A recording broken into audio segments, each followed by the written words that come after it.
చిన్న ప్రార్థన. మమ్మల్ని మిక్కిలిగా ప్రేమించిన మా ప్రియ పరలోకపు తండ్రి, నీ ఘనమైన ఉన్నతమైన నామానికి వందనాలు, స్తుతి స్తోత్రములు తండ్రి. గడిచిన కాలమంతయు గడిచిన దినములన్నీ మమ్మల్ని కాచి కాపాడి మా యొక్క జీవితంలో మనకు శ్రేష్టమైన ఈ ప్రభు దినాన్ని మా అందరికీ అనుగ్రహించిన విధానాన్ని బట్టి ఇదిగో నీ పాదాలకు వందనాలు, స్తుతి స్తోత్రములు తండ్రి.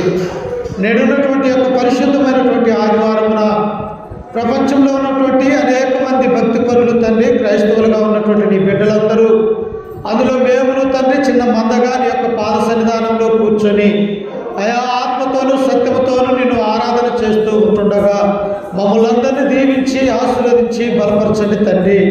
ఇదిగో పరిశుద్ధ గ్రంథంలో నుంచి నీ మాటలు తండ్రి పడుతూ ఉంటుండగా ఇదిగో వినుచున్నటువంటి నీ బిడ్డల యొక్క హృదయాలను తెరిచి నీ వాక్యము తండ్రి నీ బిడ్డల యొక్క హృదయాలలో మా హృదయాలలో ఫలించి ఫలాభివృద్ధి చెందుటకు సహాయం చేయండి తండ్రి. ఇదిగో సైతాన్ శక్తుల్ని, అంధకార శక్తుల్ని మీరు దూరపరచండి తండ్రి. నీ కృప నీ ప్రేమ మా మీద ఉంచి మాకు సహాయం చేయగలరని యేసుక్రీస్తు నామమున అడిగి వేడుకుంటున్నాము తండ్రి. ఆమేన్.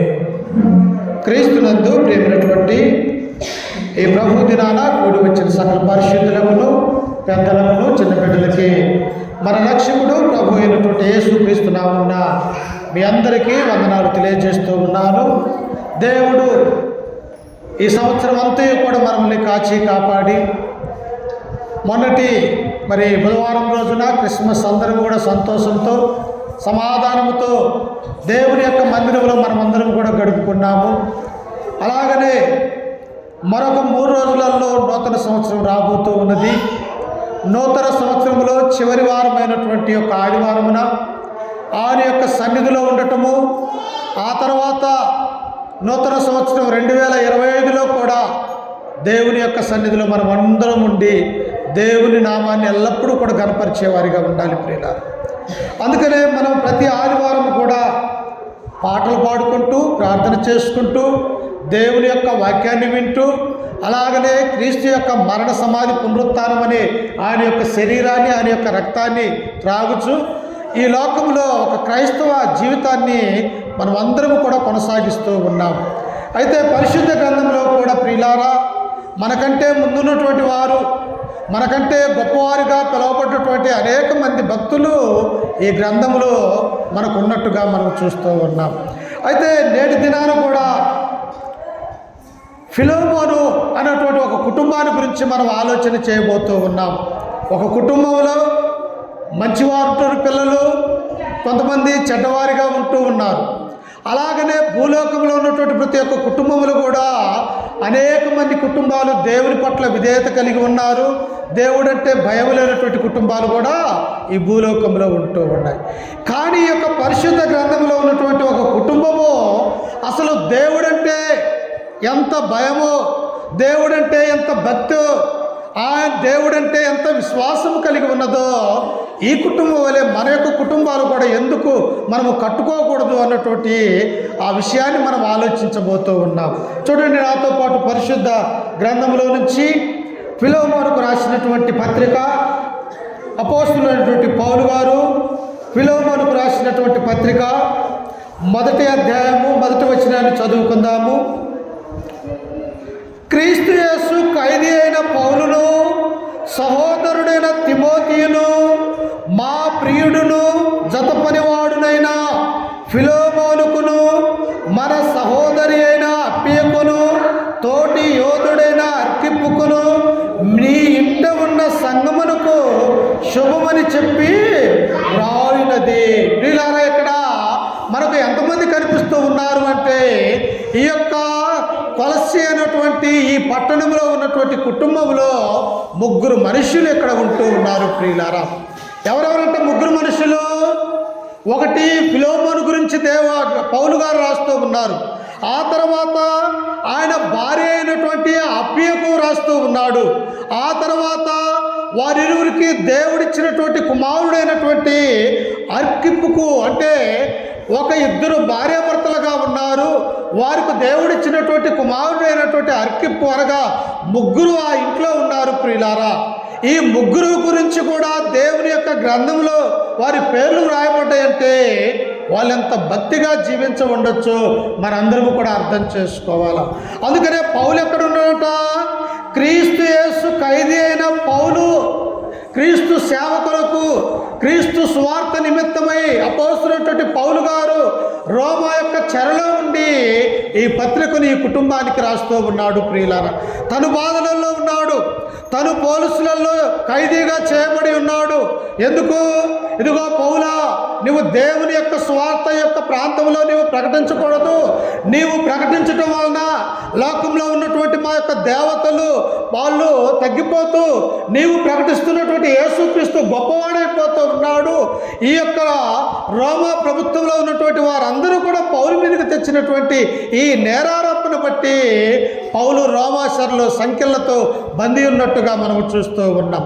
అయితే ప్రియులారా, ఆయన బంధింపబడి ఉన్నప్పటికీ కూడా, ఆయన కష్టకాలాలలో ఉన్నప్పటికీ కూడా ఈ కొలస్సీలో ఉన్నటువంటి ఈ కుటుంబానికి ఆదరణకరమైనటువంటి మాటలు ఆయన రాస్తున్నట్టుగా మనం చూస్తూ ఉన్నాం.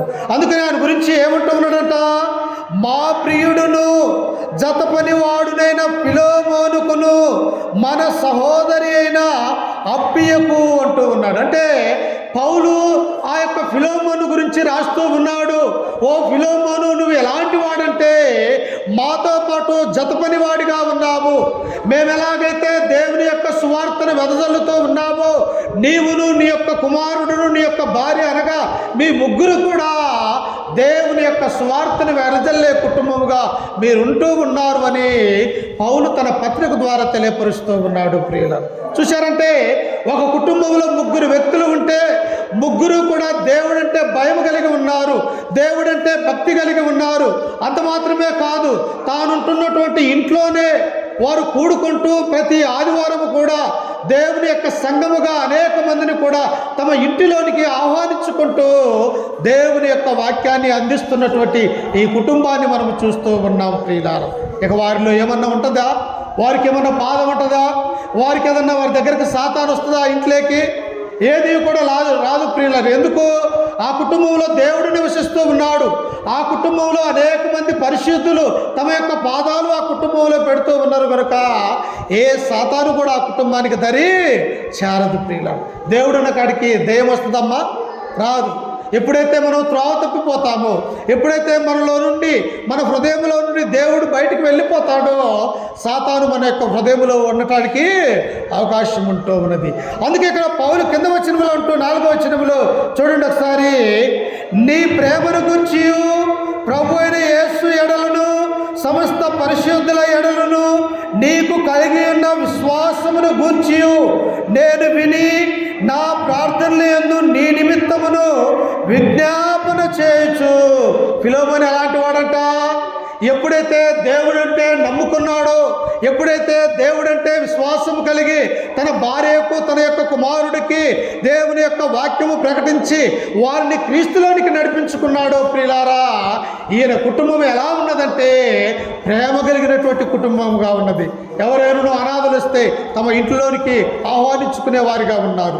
ఎవరైనా తిండి ఏదైనా లేనటువంటి వారికి తిండినిచ్చే కుటుంబముగా ఉంటూ ఉన్నది. ప్రియులారా, అనేక మంది సువార్థికులు ఆ మార్గంలో వెళ్తూ ఉన్నప్పుడు ఆ మార్గంలో ఉన్నటువంటి వారిని తమ ఇంటిలోనికి ఆహ్వానించే కుటుంబముగా ఈ కుటుంబం ఉన్నట్టుగా మనము చూస్తూ ఉన్నాం. ఇంకా ఈ కుటుంబం ఎలాంటిదంట?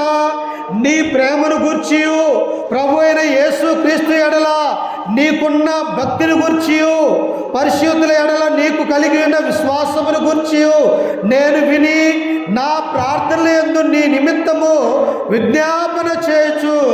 ఎల్లప్పుడూ నా దేవునికి కృతజ్ఞాస్తుతులు చెల్లించుచున్నాను. మనం ఏం చేయాలి ప్రియులారా? మనకు సంతోషం కలిగిన బాధ కలిగిన మనం ఎల్లప్పుడూ కూడా దేవా నాకు ఇట్టి సంతానాన్ని అనుగ్రహించినావు, ఇట్టి మంచి భర్తను అనుగ్రహించినావు, నాకు ఇట్టి మంచి భార్యను అనుగ్రహించినావు, నాకు అందమైన పిల్లల్ని నా గర్భాన్ని నువ్వు పుట్టించినావు అని ప్రతి నిత్యము కూడా దేవునికి మనం ఏం చేయాలంట?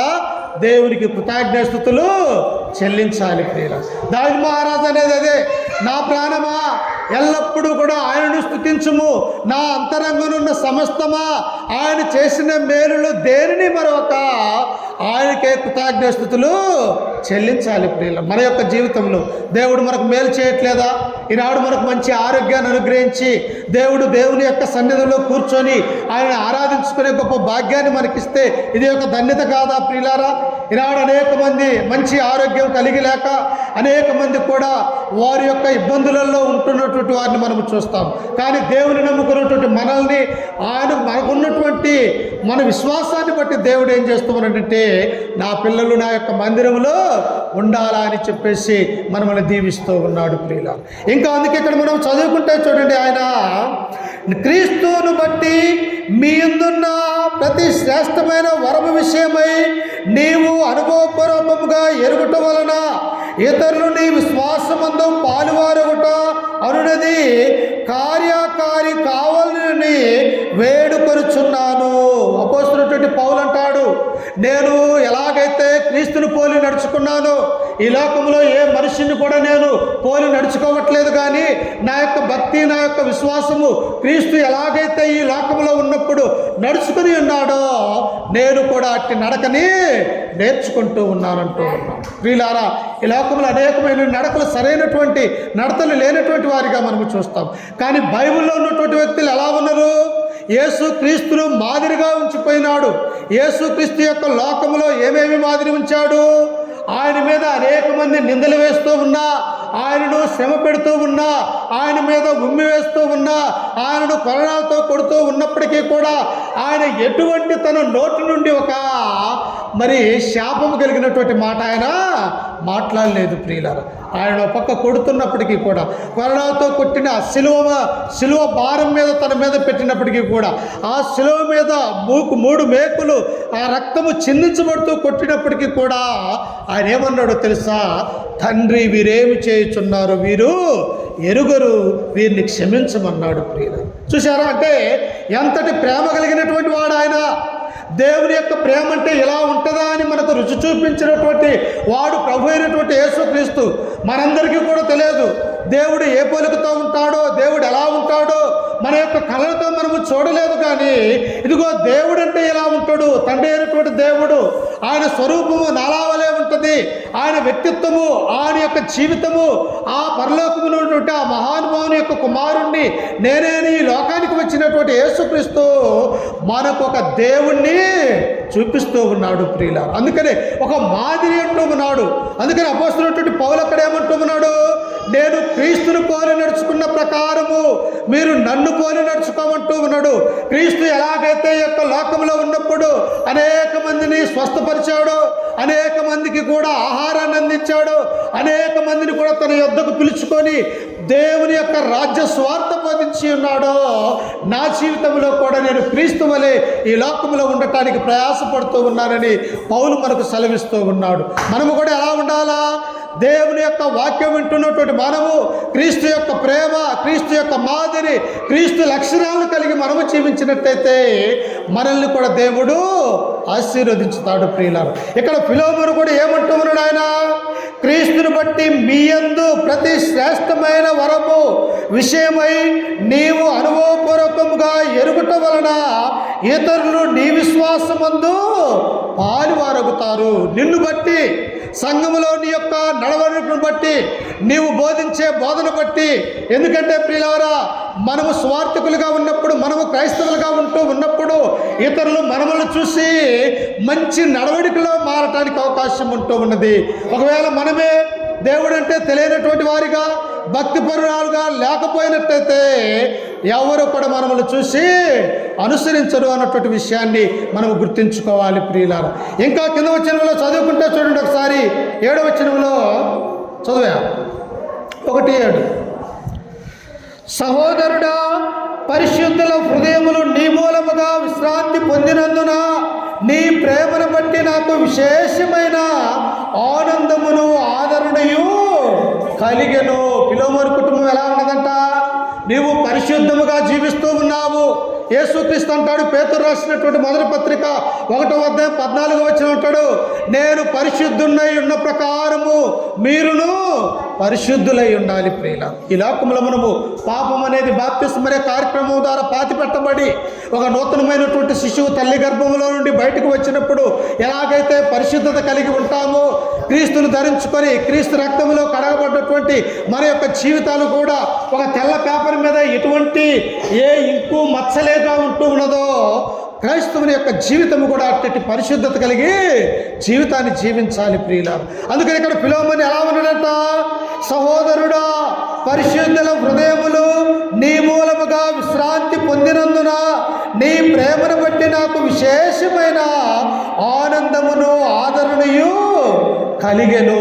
నీ పరిశుద్ధతను బట్టి ఆ కొలసి పట్టణంలో, ఆ గ్రామంలో, ఆ పట్టణంలో నీవు జీవిస్తున్నటువంటి ఆ జీవితాన్ని అనేక మంది అన్యులు, ఇతరులు నిన్ను చూస్తూ ఉన్నప్పుడు, అయ్యో ఫిలోమోను యొక్క కుటుంబము దేవుడంటే భయం కలిగినటువంటి కుటుంబము, వీళ్ళు భక్తి కలిగినటువంటి వారు. ఆ ఫిలోమోను యొక్క భార్య అప్పియ, ఆయన యొక్క కుమారుడైనటువంటి అర్కిప్పు, వీరు ముగ్గురు కూడా దేవుడంటే భయము, భక్తి, విశ్వాసము కలిగినటువంటి కుటుంబముగా ఉంటాం ప్రియులారు. ఏబు కుటుంబం ఎలా ఉన్నది? ఏబు కూడా తమకు ఉన్నటువంటి 7 కుమారుల్ని, 3 కుమార్తెలు, 10 మంది కలిసి ఆయనకు దేవుడి సంతానాన్ని అనుగ్రహించినప్పుడు ప్రియులారా, ప్రతిరోజు కూడా ఒక కుమారుడి దగ్గరికి వెళ్ళి ప్రార్థన పెట్టుకొని అక్కడ దేవునికి బలులు అర్పించి మోకరించి ప్రార్థన చేసి, నా కుమారుడు ఎక్కడ పాపము చేస్తారో, నా కుమార్తెలు ఎక్కడ దేవుడి నుండి దూరం అయిపోతారని వారమంతయు కూడా తమ యొక్క కుటుంబాలలో ప్రార్థనా జీవితాన్ని ఏబు తమ కుమార్తెలకు నేర్పించినట్టుగా మనము చూస్తూ ఉన్నాం ప్రియులారా. దేవుడు మనకిచ్చినటువంటి పిల్లలకి, దేవుడు మనకిచ్చినటువంటి ఈ కుటుంబాలకి, నువ్వు మందిరానికి వస్తూ ఉన్నావు కదా, నువ్వేం చేయాలి? స్త్రీగా నీ బాధ్యత నీ భర్తకు దేవుని యొక్క వాక్యాన్ని నేర్పించాలి. పురుషుడిగా ఒకవేళ దేవుని యొక్క మందిరానికి వస్తే భార్యకి, తమ పిల్లలకు దేవుని యొక్క వాక్యాన్ని నేర్పించి మంచి పరిశుద్ధమైనటువంటి జీవితం మనం జీవించాలని, ఇతరులకు ఒక మాదిరికరమైనటువంటి భక్తి కలిగిన జీవితాన్ని మనం చూపించాలి ప్రియులారా. అందుకే ఇక్కడ ఫిలోమోను కూడా ఎలా ఉన్నాడట? పరిశుద్ధుల హృదయములు నీ మూలముగా విశ్రాంతి పొందినందున నీ ప్రేమను బట్టి నాకు విశేషమైన ఆనందమును ఆదరణయు కలిగెను. తల్లిదండ్రులకు ఎప్పుడు సంతోషపడదమ్మా?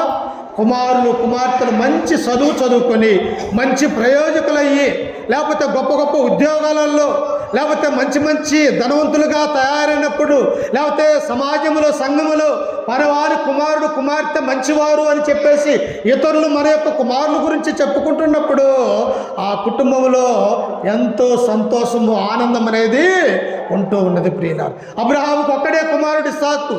కానీ ఇస్సాకు ఏమన్నాడు?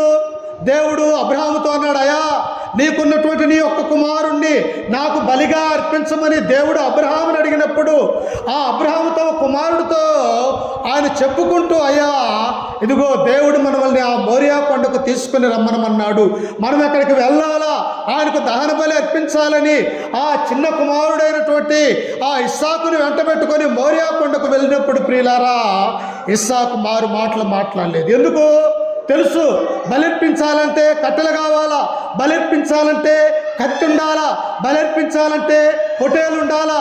కానీ తన తండ్రిని ఒక్క మాట కూడా, నాయన మరి బలర్పించడానికి అక్కడ గొర్రె పిల్ల అవసరమై ఉన్నది కదా, ఆ గొర్రె ఏది అని తన తండ్రిని ఆయన ప్రశ్న అడిగినటువంటి వాడుగా ఇస్సాకును చూస్తాం ప్రియులు. అంటే ఒక మంచి కుమారుడు ఎలా ఉండాలో ఇస్సాకును బట్టి మనం నేర్చుకోవచ్చు.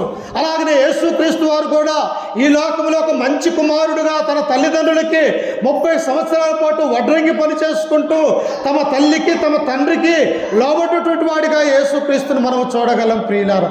అందుకనే కుటుంబంలో తల్లిదండ్రుల యొక్క మాట పిల్లలు వింటూ ఉన్నప్పుడు ఆ పిల్లలు ప్రయోజకులవుతారన్నటువంటి విషయాన్ని ఈ ఫిలోమోను యొక్క జీవితంలో మనం చూడగలం. ఈ ఫిలోమోను ఏం చేస్తూ ఉన్నాడు? తన భార్య అయినటువంటి అప్పిక దేవుని యొక్క వాక్యాన్ని నేర్పించాడు. వారిరువురు కలిసి తమ కుమారుడైనటువంటి అర్కిప్పుకు దేవునిలో పెంచబడ్డట్టుగా మనము చూస్తూ ఉన్నాం. అందుకని ఇక్కడ పౌలంటూ ఉన్నాడు, సహోదరుడా, పరిశుద్ధుల యొక్క హృదయాలు నీ మూలముగా ఆదరణ, విశ్రాంతి కలుగుతున్నాయని నేను తెలుసుకొని నిన్ను అభినందిస్తున్నానని అపోస్తున్నటువంటి పౌలంటూ ఉన్నాడు ప్రియులారా. ఇంకా మనం చదువుకున్నట్లయితే ఒకసారి చూడండి 8వ వచనంలో,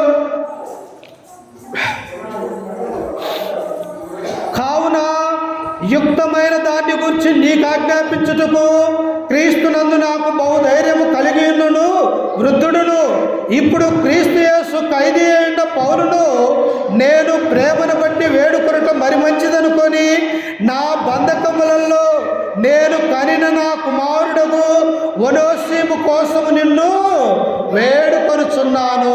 ఎవరి కొరకు వస్తాంట? ఒనోషిము అన్నటువంటి వ్యక్తి కొరకు నిన్ను వేడుకుంటూ ఉన్నాను. ఈ ఒనోషిము ఎలాంటి వాడో తెలుసా? ఈ ఫిలోమోను యొక్క కుటుంబంలో ఒక దాసుడుగా అనగా పనివాడుగా ఉన్నాడు ప్రియులారా. ఆ యొక్క ఫిలోమోను కుటుంబం ఎలాంటిదో తెలుసా?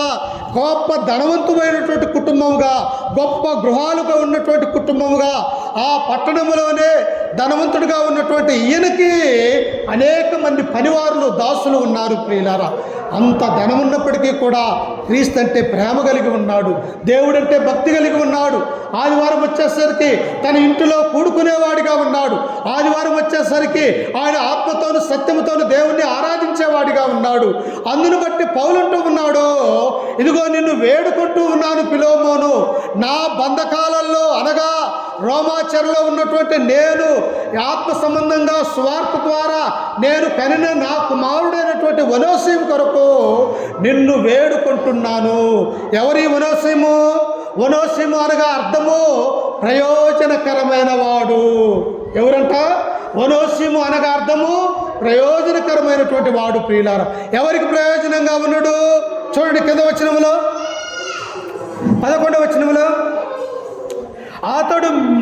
అతడు మునుపు నీకు నిష్ప్రయోజనమైన వాడే కానీ ఇప్పుడు నీకును నాకును ప్రయోజనకరమైన వాడాయను. ఈ ఒనోషిము ఏం చేసిందంటే ప్రియులారా, కొలసి పట్టణంలో ఉన్నటువంటి యొక్క ఫిలోమోను ఇంటిలో దాసుడిగా ఉంటూ ఉన్నప్పుడు, ఈ ఫిలోమోను యజమానుడిగా ఉన్నప్పుడు ఈ ఒనోషిము ఆ ఇంట్లో నుంచి కొంత బంగారాన్ని దొంగతనం చేసి ఇతడు రోమా పారిపోయాడు ప్రియులారా. ఆనాడు రోజుల్లో ధనవంతులు ఏం చేస్తారంటే తమ యొక్క గొర్రెలని, పశువులని, లేకపోతే వాళ్ళ ఇంట్లో పని చేయటానికి దాసులుగా కొనబడేవారు ప్రియులారా. దాసుడు అనగా యజమాని కింద పని మనిషి ప్రియులారా. అట్టి పని మనిషి అయినటువంటి యొక్క ఒనోషిము ఏం చేశాడంటే ధనవంతుడైనటువంటి యొక్క ఫిలోమోను ఇంట్లో ఒక బంగారాన్ని ఏదో దొంగతనం చేసి, ఎక్కడ నా యజమానుడు చూస్తే నన్ను చంపుతాడో, ఎక్కడ నా యజమానుడు చూస్తే ఆయన నన్ను ఇంకా ఇబ్బంది పెడతాడేమని భయపడి నేరుగా పౌలు దగ్గరకు పారిపోయినటువంటి వాడిగా ఈ ఒనోషిమును మనం చూస్తాం. అంటే చూడండి, ఆ కింద వచనములు మనం చదువుకుంటే, ఒనోషిము కోసము నిన్ను వేడుకొనుచున్నాను, అతడు మునుపు నీకు నిష్ప్రయోజనమైన వాడే కానీ ఇప్పుడు నీకును నాకును ప్రయోజనకరమైన వాడు. అతడు ఎలాంటి వాడంట? అతడు నీ యందు దొంగతనం చేసి ఉండొచ్చు, అతడు నీకింతకు ముందు పనికిరానటువంటి దాసుడే, కానీ ఎప్పుడైతే తన యొక్క ఆలోచన దొంగతనం చేసింది దేవుని దగ్గర ఒప్పుకున్నాడు, అయ్యా నేను పాపిని, నన్ను కరుణించు, నేను ఈ దొంగతనం నా యజమానుడి దగ్గర చేయకూడదు అని నా దగ్గరకు వచ్చాడు. నేను ఈ ఒనోషిముకు ఏమి నేర్పించానంటే దేవుని యొక్క వాక్యాన్ని నేర్పించటం వలన అతడు క్రీస్తులోనికి మార్పు చెందాడు ప్రియుల. మనము కూడా పూర్వము ఎలాంటి వారము? చీకట్లో ఉన్నటువంటి వారు, దేవుడంటే తెలియనటువంటి వారిగా మనం ఉంటూ ఉన్నాం. కానీ ఎప్పుడైతే దేవుని తెలుసుకున్నాము, ఎప్పుడైతే యేసుక్రీస్తు నా కొరకు తన స్వరక్తాన్ని ఇచ్చాడా, ఆయన యొక్క రక్తము కలవరిలో కార్చాడా అని మనం ఆయన నందు విశ్వసించి నమ్మకం ఉంచి బాప్తిసం అనే కార్యక్రమం ఎప్పుడైతే జరిగినదో మన పాపాలన్నీ కూడా వెనకటి తీసివేయబడ్డాయి ప్రియులారా. తీసివేయబడ్డాయా? చూడండి ఒకసారి పేతురు రాసినటువంటి పత్రిక, అపోస్తలుడైనటువంటి పేతురు రాసిన పత్రిక 2వ అధ్యాయము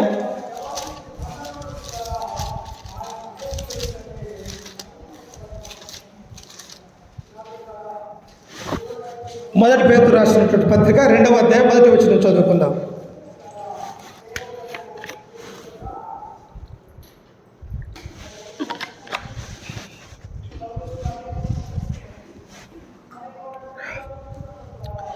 ప్రభు దయాళుడని మీరు రుచి చూచి ఉన్న ఎడల సమస్తమైన దుష్టత్వమును, సమస్తమైన కపటమును, వేషధారణను, అసూయను, సమస్త దూషణ మాటలను మాని క్రొత్తగా జన్మించిన శిశువులను పోలిన వారై నిర్మలమైన వాక్యమును పాల వలన రక్షణ విషయములో ఎదుగు నిమిత్తము ఆ పాలను అపేక్షించాల ప్రియులారా. అలాంటి వారు మనము కూడా ఒనోషిము ఎలాగైతే ఫిలోమోను దగ్గర దొంగతనం చేసి దేవునికి దూరమైపోయి పౌలు దగ్గరకు చేరి ఉన్నాడో, ఎప్పుడైతే పౌలు దేవుని యొక్క వాక్యాన్ని నేర్పించాడో అతడు క్రీస్తులోనికి మారు మనసు కలిగి పశ్చాత్తాపపడేటువంటి వాడిగా ఒనేసిమును మనము చూస్తాం. అందుకని ఇక్కడ పేతురు అంటూ ఉన్నాడు, ప్రభు దయాళుడని మీరు రుచి చూచి ఉన్న ఎడలా. ఎప్పుడు మనం రుచి చూస్తాము? దేవుని యొక్క మందిరానికి వచ్చినప్పుడు, దేవుని యొక్క వాక్యం వింటూ ఉన్నప్పుడు, ఇలాంటి భక్తిపరులైనటువంటి జీవితాల గురించి మనం నేర్చుకుంటూ ఉన్నప్పుడు, ఇంతటి భక్తి బైబిల్లో ఉన్నటువంటి వారికి ఉన్నదా? ఆ భక్తి నాకెందుకు లేదు? నేనెందుకు విశ్వాసం కలిగి లేను? నేనెందుకు ఇట్టి ప్రేమను కలిగి లేను? ఇతరుల ఎడల నేను ఇట్టి కార్యం ఎందుకు జరిగించలేనని మనలో భక్తి పుట్టించేది ఏంటిదంటే ఆయన యొక్క వాక్యం ప్రియులారా.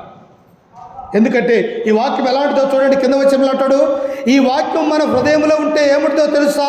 క్రొత్తగా జన్మించిన శిశువులను పోలిన వారై నిర్మలమైన వాక్యమును పాల వలన రక్షణ విషయములో ఎదుగు నిమిత్తము ఆ పాలను అపేక్షించాలా. పుట్టినటువంటి బిడ్డకు తల్లి ఏం చేస్తుందమ్మా?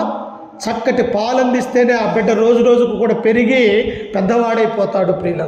అలాగనే బాప్తిసం పొందిన తర్వాత దేవుని యొక్క మందిరములో పాలు అనగా దేవుని యొక్క వాక్యములో ప్రతి నిత్యము కూడా ఆ జీవవాక్యమైనటువంటి ఆ ఆహారాన్ని మనం ఆత్మసంబంధంగా తినుచూ ఉంటే దేవుని యొక్క వాక్యములో నిర్మలమైనటువంటి మంచి మనస్సాక్షి మనకు వస్తుంది ప్రియుల.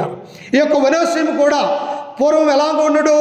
ఫిలోమోను యొక్క ఇంటిలో నుండి బంగారాన్ని ఏదో ఒకటి దొంగతనం చేసి వెళ్ళిపోయినటువంటి ఈయన దేవుడంటే భయం కలిగి ఉన్నాడు, దేవుడంటే భక్తి కలిగి ఉన్నాడు. ఇప్పుడు అందరికీ కూడా ఏమైపోయాడట? ప్రయోజకుడు అయినాడు ప్రియులారా. పౌలు కూడా ఎలాంటి వాడు? మారకముందు సౌలుగా ఉన్నాడు. క్రైస్తవులు అన్నటువంటి వారిని హింసించేవాడిగా ఉన్నాడు.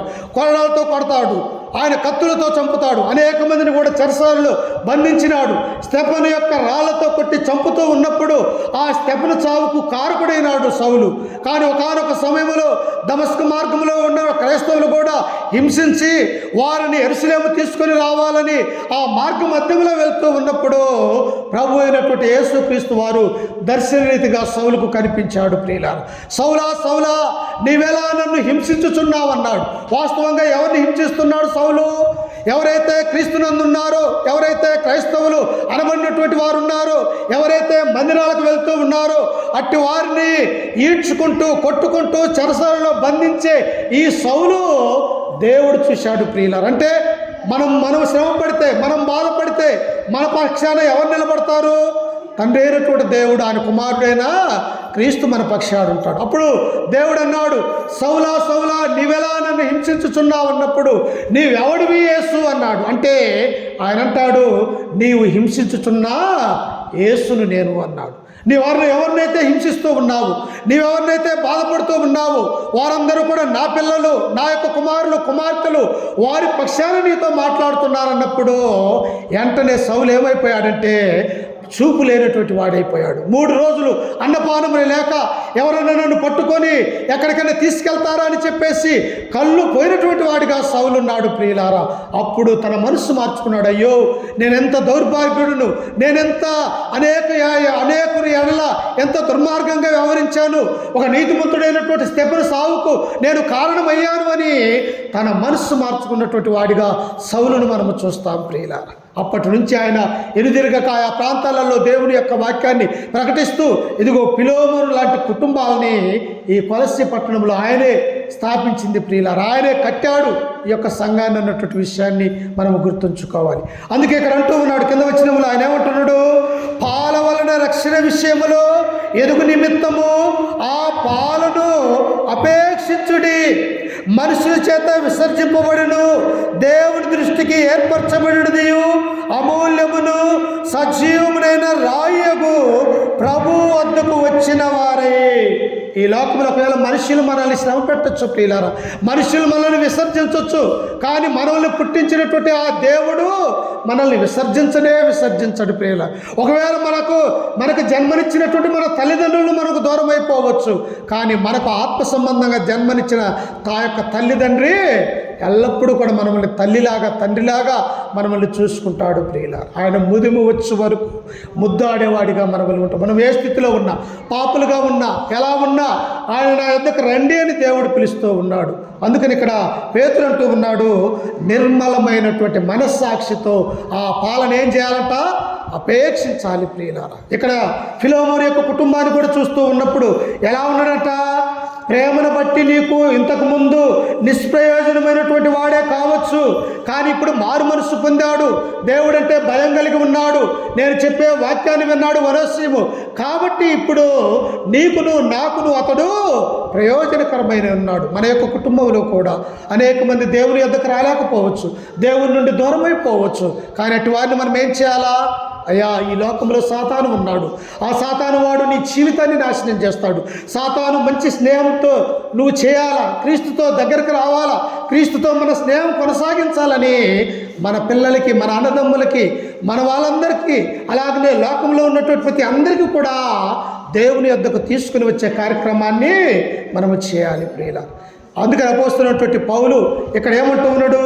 వనోసీము నీకు ఇంతకుముందు నిష్ప్రయోజకమైన వాడే కావచ్చు, ఇప్పుడు ప్రయోజనకరవాడు, మారు మనసు పొందాడు, బాప్తిసం పొందాడు, నా కుమారుడుగా ఇప్పుడు ఉన్నాడు, కనుక నీవు అతన్ని చేర్చుకో నీ సంఘములు అని చెప్పేసి ఈ పత్రిక ద్వారా తెలియపరుస్తూ ఉన్నాడు. ఇంకా మనం చదువుకున్నట్టయితే చూడండి, ఆ కింద వచనములు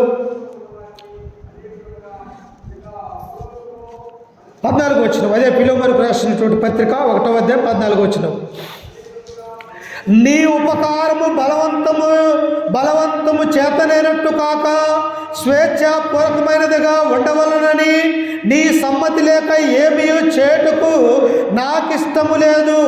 అతడిక మీదట దాసుడుగా ఉండక దాసుని కంటే ఎక్కువ వాడుగాను, ప్రియ సహోదరుడుగాను, విశేషముగా నాకును, శరీర విషయము ప్రభు విషయమును మరి విశేషముగా నీకును ప్రియ సహోదరుడుగాను నీ యొద్ద ఎల్లప్పుడూ ఉండుటకే కాబోలు అతడు కొద్ది కాలము నిన్ను ఎడబాసి ఉండను. ఇప్పుడు ఎలాంటి వాడో తెలుసా? ఆయన ఇంతకుముందు నీకు దాసుడే కావచ్చు, ఇంతకుముందు పనివాడే కావచ్చు, కానీ ఎప్పుడైతే యేసుక్రీస్తుని కలిగి ఉన్నాడో ఇక దాసుడని లేదు, యజమానుడని లేదు. ఎదుగో అందరం కూడా ఎలాంటి వారిమంటే క్రీస్తునందు ఆయన యొక్క కుమారులు కుమార్తెలుగా ఉంటూ ఉన్నాం ప్రియులారా. దేవుడు అంటూ ఉన్నాడు, ఇదిగో అన్యుడని లేదు, యూదుడని లేదు, క్రీస్తులో ఎవరైతే ఉంటారో వారందరూ కూడా అక్క చెల్లెళ్ళు అన్నదమ్ములు అయిపోతారు అన్నటువంటి విషయాన్ని ఇక్కడ మనం చూస్తాం ప్రియులారా. బైబిల్లో బాంధవ్యాలకు ఎక్కడా కూడా తావులేదు, కానీ ఎవరైతే లోకంలో ఉండిచ్చారో వాళ్ళు అన్యులు కావచ్చు, యూదులు కావచ్చు, లేకపోతే గ్రీసు దేశస్థులు కావచ్చు, ఎవరైనా క్రీస్తుని వెంబడించి క్రీస్తు రక్తములో కడగబడి యేసు క్రీస్తు నామములో బాప్తిసం పొందిన ప్రతి ఒక్కరూ కూడా ఎవరంటే దేవుని యొక్క రాజ్య సంబంధులు, దేవుని యొక్క కుమారులు కుమార్తెలు అన్నటువంటి విషయాన్ని ఇక్కడ మనము చూస్తూ ఉన్నాం. అందుకనే పౌలు అంటున్నాడు, ముంతకు ముందు నీకు నిష్ప్రయోజనమైన వాడే కావచ్చు, ఇప్పుడు మారు మనసు పొంది క్రీస్తులోనికి వచ్చాడు, అతడు కూడా దాసుడు కాదు, అతడు దాసుడి కంటే గొప్పవాడుగా ఉన్నాడు, క్రైస్తవుడిగా ఉన్నాడు, దేవుని యొక్క కుమారుడిగా ఉన్నాడు, కనుక అతను నువ్వు చేర్చుకో అని చెప్పేసి ఫిలోమోనుకు సెలవిస్తూ ఉన్నాడు ప్రియులారా. అందుకని ఫిలోమోను యొక్క కుటుంబం ఎలాంటిదంట? ఇతరులు తన దగ్గరకు చేర్చుకునేవారిగా, లేనటువంటి వారికి తమకు ఆశ్రయం ఇచ్చే కుటుంబముగా ఉంటూ ఉన్నది ప్రియులారా. మన యొక్క జీవితంలో కూడా మన ఇంటి దగ్గరికి ఎవరైనా పాస్టర్ వస్తే కనీసము భోజనం పెట్టలేకపోయినా అన్ని మంచి నీళ్ళని ఇచ్చి మనము పంపించాలి ప్రియులు. ఎందుకు? దేవుడు అంటాడు, నా పేరట వచ్చేవాడికి గుక్కెడు చల్లని నీళ్ళు ఇచ్చిన తమ ఫలము ఆ పరలోక రాజ్యంలో పోగొట్టుకోరు. ఇక్కడ ఏదైతే చేస్తామో, భూమి మీద ఏదైతే మనం ప్రవర్తిస్తామో, భూమి మీద ఎట్టి కార్యాలైతే జరిగిస్తామో అట్టి కార్యాలు దేవుని యొక్క సన్నిధిలో జ్ఞాపకార్థముగా నిలవబడతాయి ప్రియులారా. కాబట్టి ఫిలోమోను కుటుంబం ఎలా ఉన్నది? దాసుడైన దొంగతనం చేసి వెళ్ళిపోయిన ఈ యొక్క వనోసీమును చేర్చుకున్నట్టుగా మనం చూస్తూ ఉన్నాం. ఇంకా మన యొక్క జీవితంలో ఎలా ఉండాలా చూడండి ఒకసారి. యోహాను రాసినటువంటి మొదటి పత్రిక, యోహాను రాసినటువంటి చూడండి ఒకసారి, అపోస్తలుడైనటువంటి యోహాను రాసిన 3వ పత్రిక చదువుకుందాం ఒకసారి. 3వ పత్రిక ఒకే అధ్యాయం ఉంటుంది, 5వ వచనాన్ని చదువుకుందాం. 2 నుంచి చదువుకుందాం ఒకసారి. 2 యోహాను రాసిన 3వ పత్రిక 2వ వచనం. ప్రియుడా, నీ ఆత్మ వర్ధిల్లుచున్న ప్రకారము నీవు అన్ని విషయములలోనూ వర్ధిల్లుచు సౌఖ్యముగా ఉండవలనని ప్రార్థించుచున్నాను. ఎవరైనా గాయి అనేటువంటి వ్యక్తి ప్రియులారా. ఈ యోహాను ఆ గాయకి రాస్తూ ఉన్నాడు, ఓ గాయి, నీవు దేవునిలోనికి వచ్చిన తర్వాత నీ యొక్క జీవితం ఎలా ఉండాలంటే నీవు అన్ని విషయములలో వర్ధిల్లేవాడిగా ఉండాలా. క్రైస్తవ జీవితంలో మనం ఎలా ఉండాలంటమ్మా? ప్రతిరోజు కూడా నేర్చుకుంటూ దినదినము కూడా వర్ధిల్లాలి. పుట్టినటువంటి బిడ్డ పెరగకుండా అలాగే ఉంటే ఆ తల్లిదండ్రులకు సంతోషం ఉంటుందా? అతడు రోజు రోజుకు ఎదుగుతూ తన ముందే గొప్పవాడుతూ తన కళ్ళ ముందే పిల్లలతో పాటు పెళ్ళిళ్ళు చేస్తూ తను కూడా పెద్దవాడుతూ ఉన్నప్పుడు ఆ కుటుంబానికి సంతోషం ఉంటుంది ప్రియుల. అలాగే క్రైస్తవ యొక్క జీవితంలో కూడా ఎలా ఉంటుందంట? ప్రియుడా, నీ ఆత్మ వర్ధిల్లుచున్న ప్రకారము నీవు అన్ని విషయములలో వర్ధిల్లుచు సౌఖ్యముగా ఉండవలనని ప్రార్థించుచున్నాను. నీవు సత్యమును అనుసరించి నడుచుకొనుచున్నావు కనుక సహోదరులు వచ్చి నీ సత్య ప్రవర్తన గురించి సాక్ష్యము చెప్పగా విని బహుగా సంతోషించితనే. ప్రియుడా, నీ గురించి సంఘములో ఉన్నటువంటి వారు, నీ గురించి ఇతరులు, నువ్వు ఎలా ఉన్నావో నీ అభివృద్ధి తేటగా కనిపిస్తూ ఉన్నది. నీవు ఎలా నడుచుకుంటున్నావో తెలుసా? సత్యముగా, దేవుడు చెప్పిన రీతిగా, దేవుడికి మాదిరిగా, అపోస్తలుడైనటువంటి పౌలు చెప్పిన విధంగా ఒక మాదిరిని నువ్వు చూపిస్తూ ఉన్నావు. కాబట్టి నీ అభివృద్ధి అందరికీ తేటగా కనిపిస్తూ ఉన్నది కనుక నిన్ను గూర్చి ఇతరులు ఎలా చెబుతూ ఉన్నారంటే, ఇదిగో గాయ అనే వ్యక్తి మంచివాడు, ఇదో ఫిలోమోను అనే ఒక కుటుంబము మంచి కుటుంబము, ఇదిగో ఒనేసిము అనేటువంటి వ్యక్తి పూర్వము దొంగవాడు కావచ్చు, పూర్వం పారిపోయినటువంటి వాడు కావచ్చు, కానీ క్రీస్తులోనికి వచ్చిన తర్వాత తన జీవితము దినదినము కూడా వర్ధిల్లుచూ ఉన్నదని ఈ దేవుని యొక్క గ్రంథం మనకు సెలవిస్తూ ఉన్నది. ప్రియుల, మనం ఎలా ఉండాలా? మనం కూడా ప్రతిరోజు కూడా దేవుని యొక్క వాక్యం వింటూ ఆత్మ సంబంధంగా రోజు రోజుకు దేవుని యొక్క వాక్యములో వర్ధిల్లుచూ ఉంటే ఆ వర్ధిల్ల భాగ్యాన్ని దేవుడు ఎవరికి ఇస్తాడంటే ఆయన యందు ఉన్నటువంటి వారికి. ప్రియుల, ఎవరైతే క్రీస్తునందుకు వస్తారో, ఎవరైతే దేవుని యొక్క మందిరంలో ఉంటామో, ఎల్లప్పుడూ మన కుటుంబంలో ప్రార్థనా జీవితాన్ని మనము కలిగి ఉంటామో దేవుడు మన కుటుంబాలను కూడా దినదినము కూడా అభివృద్ధి చెంది ఆశీర్వదించుతాడు. ప్రియుల, అందుకని ఇంకా చివరిగా 2 మాటలు చదువుకొని ముగించుకుందాం. చూడండి, సమయం 1 గంట కావస్తూ ఉన్నది. చూడండి, అక్కడే 4వ వచనం, నా పిల్లలు సత్యమును అనుసరించి నడుచుకొనుచున్నారని వినుట కంటే నాకు ఎక్కువైన సంతోషం లేదు. డబ్బు ఉన్నదని సంతోషం కాదు నాకు, లేకపోతే ఆస్తి ఐశ్వర్యం సంపాదించినారు నా పిల్లలని ఆ సంతోషం లేదు. కానీ సత్యమును అనుసరించి యథార్థమైనటువంటి మాటలు పలికినప్పుడు, లోక సంబంధమైనటువంటి పాప పని చేయక దేవుని యొక్క అడుగుజాడల్లో నడిచినప్పుడు నా పిల్లలు అట్లా ఉన్నప్పుడు ఎంతో సంతోషం ఉంటూ ఉన్నాడు.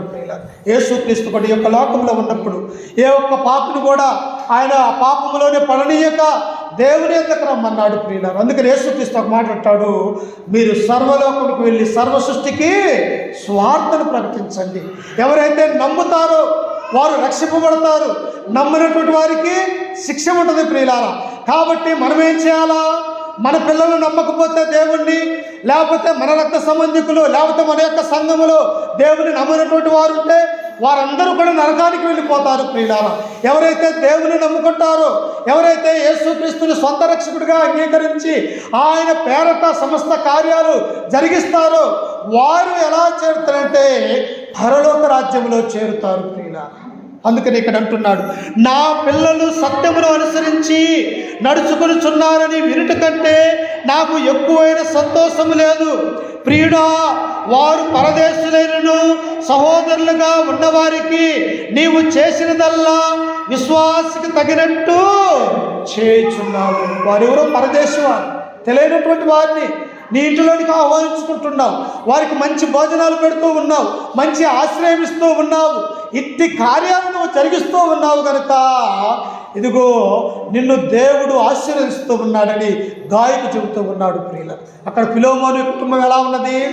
ఫిలోమోను మారాడు, ఫిలోమోను యొక్క భార్య అప్పియ మారింది, వారికి పుట్టిన కుమారుడు అర్కిప్పు మారాడు, తన కింద దాసుడిగా ఉన్నటువంటి ఒనేసిము కూడా మార్పు చెంది ఒక గొప్ప కుటుంబముగా, పట్టణముగా, ఆ ఇంటిలోనే దేవుని యొక్క సంఘముగా కూడుకునే వారిగా ఉంటూ ఉన్నారు. నీవు నేను ఫిలోమోను వలె ఉంటే, నీవు నేను అప్పియ స్త్రీ వలె ఉంటే, నీవు నేను అర్కిప్పు వలె ఉంటే, నీవు నేను తప్పిపోయిన ఒనేసిము వలె ఉంటే మన కుటుంబాలు, మన పేర్లు కూడా ఈ జీవ గ్రంథంలో రాయబడతాయి. ప్రియుల, అందుకని ప్రకటన గ్రంథం 2వ 10వ వచనంలో ఏమంటాడు? మరణము వరకు నమ్మకముగా ఉన్నవానికి జీవ కిరీటం ఇస్తాడు. ఎవరైతే నమ్మకము కలిగి ఉంటామో, ఒక్కరోజు కాదు, 2 రోజులు కాదు, 1 నెల కాదు, 2 నెలలు కాదు, మన బ్రతికినంత కాలము కూడా దేవుని యొక్క కుమారుడిగా, క్రైస్తవుగా, భక్తి కలిగినటువంటి జీవితముగా, యథార్థములుగా, సత్యాన్ని అనుసరించే వారిగా, దేవుని యొక్క వాక్యం అనే పాలని అపేక్షించే వారిగా మనం ఉన్నట్టయితే దేవుడు మనకు జీవ కిరీటాన్ని అనుగ్రహిస్తాడు ప్రియుల. ఎందుకంటే దేవుడు మన క్రియలను బట్టే మనకు తీర్పు తీరుస్తాడు. అది మంచి అయినా సరే, చెడ్డమైనా సరే. మేలు చేసినటువంటి వారేమో పునరుత్థానానికి, కీడు చేసినటువంటి వారు నరకానికి వెళ్ళిపోతారు ప్రియుల. 2 మార్గాలు దేవుడు మనకు అనుగ్రహించాడు. 1 నరకమా, 2 పరలోకమా, 1 చీకట, 2 వెలుగా. ఏ మార్గము కావాలో నీవే కోరుకోమని దేవుడు అంటూ ఉన్నాడు. కనుక అర్కిప్పు, ఫిలోమోను కుటుంబం ఎలాగైతే దేవుడంటే భయం కలిగి ఉండదు, ఒక గాయి దేవుడంటే విశ్వాసం కలిగి, నమ్మకము కలిగి, ఇతరులకు సేవ చేస్తూ సత్యమును బట్టి అనుసరించుకొనిచున్నారో మనము కూడా అలాగనే అనుసరించాలి ప్రియులు. మన యొక్క కుటుంబము కూడా మన యొక్క పిల్లలకి, మన యొక్క బంధువులకి, మన రక్త సంబంధికులకి, లేకపోతే మన యొక్క సంఘానికి, దేవుడు మనకిచ్చినటువంటి భర్తలకి, భార్యలని దేవుని యొక్క మందిరంలో ఉండే విధంగా చూసుకోవాలి. ఎందుకు? ఈ జన్మ 70 సంవత్సరాలే ప్రియులారా, కానీ అక్కడి జన్మ కొన్ని లక్షల వేల సంవత్సరాలు దేవునితో పాటు ఉండే భాగ్యాన్ని మనం కలిగి ఉంటాం. చివరిగా ఒక మాట చూడండి, ఆ యొక్క మార్గం ఎలా ఉంటుందో. యోహాను సువార్త 14వ అధ్యాయము